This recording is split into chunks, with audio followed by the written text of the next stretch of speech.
2025 మే నెలలో తులారాశి వారి యొక్క మాస ఫలితాలు. ఈ తులారాశి వారికి ద్వితీయ సప్తమాధిపతి అయినటువంటి కుజుడు దశమ భావంలో కర్కాటక రాశిలో సంచరించడం వల్ల వృత్తి ఉద్యోగ వ్యాపారాల్లో మంచి అభివృద్ధిని, రియల్ ఎస్టేట్లో లాభాలను అందుకుంటారు. భాగ్య వ్యయాధిపతి అయినటువంటి బుధుడు ఈ నెలంతా కూడా షష్టమ, సప్తమ, అష్టమ భావాల్లో సంచరించడం వల్ల ఆర్థిక అభివృద్ధిని, వ్యాపార అభివృద్ధిని, బ్యాంకు లావాదేవీలు మీకు అనుకూలంగా ఉంటాయి.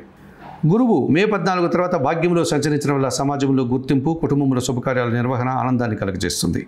శని భగవానుడు షష్టభావంలో సంచరించడం వల్ల పోటీ ప్రపంచంలో విజయాలను, వ్యవసాయ అభివృద్ధిని సాధించుకోగలుగుతారు.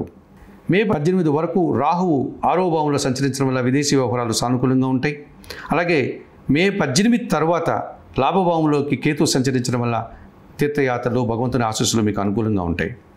సూర్య భగవానుడు ప్రతికూలంగా అష్టమ భావంలో సంచరిస్తున్నాడు కనుక అధికారులతో అభిప్రాయ భేదాలకు అవకాశం ఉంది. అలాగే శుక్రుడు షష్టమ భావంలో సంచరించడం వల్ల స్త్రీజన సహకారంతో మనస్పర్ధలు వచ్చే పరిస్థితి కనిపిస్తుంది. మే 18 తర్వాత రాహువు, మే 18 వరకు కేతువు ప్రతికూలంగా సంచరిస్తున్నాడు కదా, రాహుకేతు దోషం మీకు కనిపిస్తుంది. ఈ రాహుకేతు దోషం నుంచి బయటపడడానికి శ్రీకాళహస్తీశ్వర ఆలయానికి వెళ్ళి రాహుకేతు పూజలు నిర్వర్తించుకోండి.